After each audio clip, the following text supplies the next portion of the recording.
Well, 66 former bureaucrats have shot off a strongly worded letter to President Ramnath Kovind complaining about the Election Commission and claim that it suffers from a crisis of credibility. The former bureaucrats, while clarifying that they did not owe an allegiance to any political party, highlighted that there was a blatant disregard of the Model Code of Conduct by the ruling party and the inability on the part of the Election Commission in coming down with a heavy hand. To discuss this issue further, we're joined by the former Chief Election Commissioner, SY Quraishi, and Deb Mukharji, the former High Commissioner to Bangladesh and the former Ambassador to Nepal, also one of the signatories who have sent this letter to President Kovind. Gentlemen, appreciate you joining us here on the program. Mr. Mukherjee, let me start by asking you, because you're one of the signatories, part of the 66 former bureaucrats who have written to President Ramnath Kovind claiming that there is a crisis of credibility at the Election Commission. You've given many specific instances, including the public announcement of the ASAT launch, the Prime Minister's biopic, which has yet to be released, and the Supreme Court saying that they cannot intervene because it hasn't been given a censor certificate just yet. You've also brought up the issue of Namo TV, police officials being transferred. What is the basis for the charges of a crisis of credibility that you make, sir? And why do you believe that the Election Commission has not acted as per the Model Code of Conduct?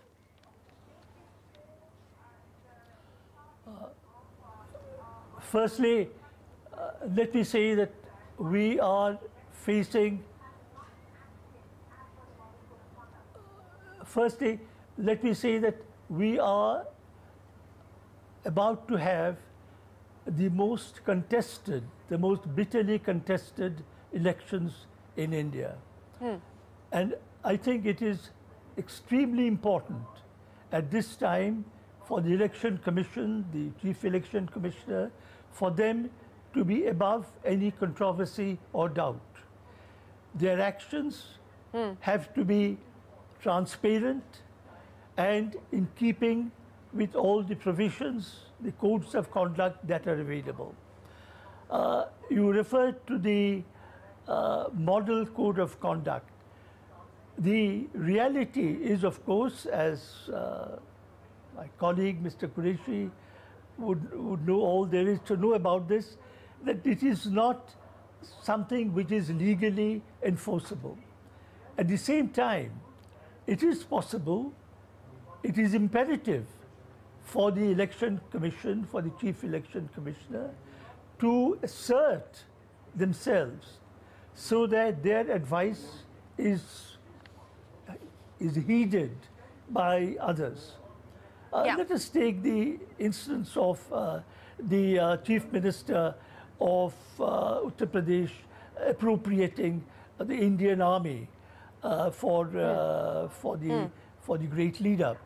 Now, it is arguable, may I say, that such conduct can be treated almost as treason, because the army belongs to the nation, and the army is something where the President of India is the one who represents the army.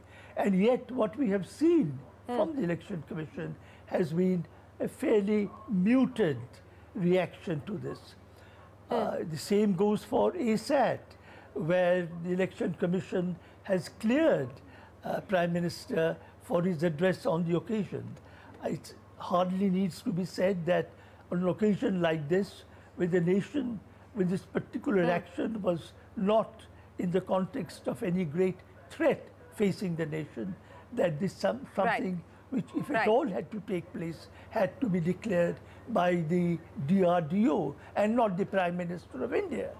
So these are reasons where we have felt as a group that the Election Commission has to be a little more proactive, a little more assertive, so that their words, their advice can be heeded. Okay, let me take that point across to Mr. SY Quraishi, former CEC. Mr. Quraishi, you just heard there from Mr. Mukherjee saying that the Election Commission needs to ensure that the Election Commission's actions are transparent. They need to be proactive, and they need to ensure that their advisories have meaning, carry meaning. Just on that specific reference there to the comment that came in from the UP Chief Minister with regards to the army, calling it Modi Sena. Today, we've got the Prime Minister in Latur asking first-time voters very directly to vote in the name of the Pulwama martyrs, the CRPF Jawans who lost their lives, and for those who conducted the airstrikes, the Balakot airstrikes. Now, we are given to understand that the Election Commission has sought information from the Maharashtra electoral officer. But what do you make of how the Election Commission is treating these alleged violations of the MCC? I think Mr. Mukherjee is absolutely right. The Election Commission has to be proactive and must come down heavily on any violation. There is not for nothing that we remember Mr. T.N. Session, because he was very intolerant of any nonsense which happened. The model code is a creation of the political parties themselves. Courts have held that it has to be enforced strictly. And I would like to say that in election, perceptions are extremely important. Now, Election Commission, like any other institution, not only should be fair, should be perceived to be fair. And it is a sad situation that so many senior civil servants thought that the Election Commission is not being neutral. I think Election Commission itself will be very concerned about it, and I'm sure they will take some steps to restore the balance. But Mr. Quraishi, let me ask you a straightforward question. Do you agree that with the bureaucrats who've sent this letter to the President that there is a crisis of credibility at the Election Commission? Do you agree with that? No, my agreement, I would not like to comment on the Election Commission because I've been in that organization myself. It's very awkward and embarrassing for me to comment on it. But the fact that 66 officers have a perception, that also cannot be dismissed and brushed aside. It's a very sad situation. But I would like to take you to a basic reason for all this. Basic reason is the most powerful commission of the world has the most defective system of appointment. Government of the day appoints. Why can't we have a collegium system with which we are familiar? The judges are appointed by collegium, CIC, CVC, and if these members were appointed by a collegium, the possibility of finger raising would have been minimized.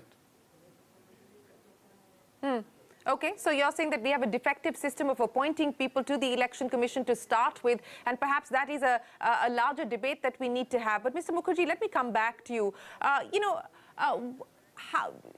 We haven't heard from the President when it comes to the Governor of Rajasthan, Kalyan Singh, and the comments that he made. The Election Commission clearly has not taken any action. The President hasn't taken any action either.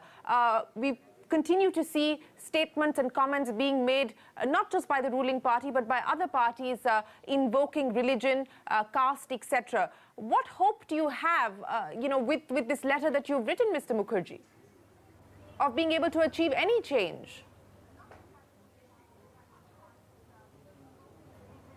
One must live in hope, however difficult the circumstances.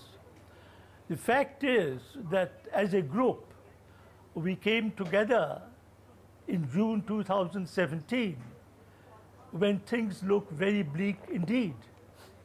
And what we have tried to do since then is to bring to the public domain, to bring to the notice of those who govern this country, what should and what should not be done. And this is the considered view of many dozens of civil servants who have spent their whole lives, their careers, in the service of the nation and the state. So, and here I must also underline and emphasize that while obviously as citizens we all have political views, we do not as a group subscribe to any political ideology or to certainly not to any political party. And if you take a look at the letters that we have issued, that will become apparent. So we hope, we put our hope in the people of India to see that we have governments that are responsive to the true culture of the Indian people, of tolerance, of togetherness, and not divisiveness. But that is up to the people of India to decide. Right. Mr. Quraishi, I want to talk about some specific instances because, you know, that's the story that we just broke a short while ago, that the Election Commission called the Revenue Secretary as well as CBDT officials today on the income tax raids that have been conducted across many states, specific reference to the income tax raid against the aides of the Madhya Pradesh Chief Minister Kamal Nath. Now, we are given to understand that the Election Commission has issued a verbal warning saying that as per our advisory, you need to keep us informed about income tax raids, and you haven't done so. Is that enough? The response of the revenue and CBDT is, look, we're going after unaccounted cash. That should be the effort that you should support, and that should be an effort that you should, you know, recognize and appreciate. What do you make of this? But, you know, the fact that the Election Commission took notice of it and wrote to the Revenue Secretary, summoned the Revenue Secretary and Chairman CBDT, also shows that Election Commission perhaps is now, in this case, trying to act fairly, which augurs well, and I hope they really mean it and they will follow it up, enforcing total level playing field, because which should not only be the it should exist, but it should also be seen, visibly seen, and it should be perceived. As I said, perception is very critical. You know, again, I want to raise the specific instance as far as Namo TV is concerned, because this has been the other point of controversy since you raised the issue of a level playing field. Now, you know, if I go back to 2014, that is when the TRAI had actually put out very detailed recommendation on platform services that could be offered by DTH service providers, and they had very categorically stated that DTH service providers would have to A, create the content, and B, it could not be current affairs or news content, and it would have to be given to their subscribers. Now here, the DTH service provider Tata Sky has told a television channel in an interview that the feed is coming from the BJP. Now, the recommendations of the TRAI were not accepted. 5 years ago, these recommendations were made. But do you believe, Mr. Quraishi, that the Election Commission ought to have looked at this issue? Well, I think it is, I don't know whether Election Commission is really concerned about the licensing of uplinking, downlinking, and the INB matters. Election Commission comes in, according to me, only on two things. One, that there is a political content here, and that even if it is publicity, even if the channel is owned by a political party or even by Mr. Modi himself, so that actually doesn't matter, because there are many in the many channels, particularly in the south and in other places also, which are owned by political parties. Election Commission comes in only in the context of reporting of expenditure on these channels. Whatever is being carried on these channels has to be accounted for in the expenditure statement. And also the content, since it is political campaign content, it has to be pre-approved by the Election Commission. Whether these two rules are being violated, that is the question for me. Okay, Mr. Mukherjee, I'll give you the final say, sir, because I would imagine that you haven't heard from the President just yet. 66 former bureaucrats have written this letter to the President. But, Mr. Mukherjee, what concerns you the most? You know, you talk about the crisis of credibility at the Election Commission. You talk about the need to have a fair and level playing field for what is going to be one of the most contested elections, but it should be a fair and level playing field irrespective of whether it's a hotly contested election or not. What concerns you the most, sir?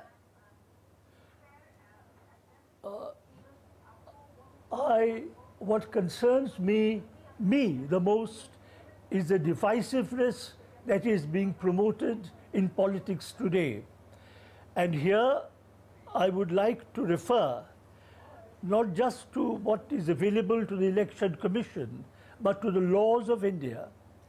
According to Section 153 of the Indian Penal Code, creating enmity between groups, religious or otherwise, is a criminal offense.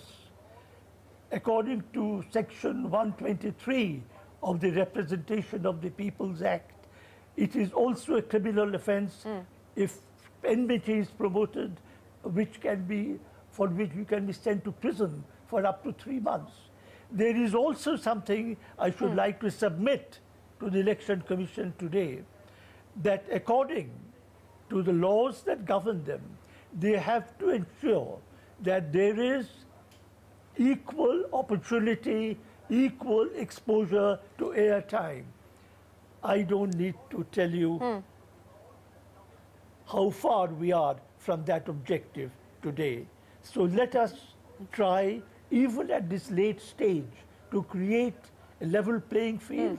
And as my friend Mr. Quraishi said, it is critically important for the Election Commission not only to be fair, but to be seen to be fair.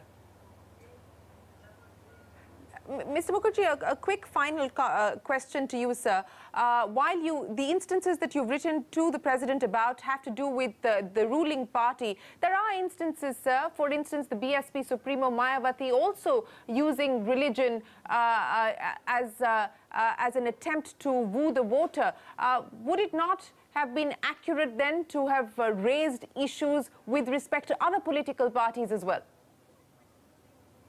I believe this has happened in the last couple of days, and yes, I agree that some statements by Ms. Mayawati and Ms. Mamata Banerjee should also come within the purview of strictures from the Election Commission. It should be an equal opportunity, an equal level playing field for all.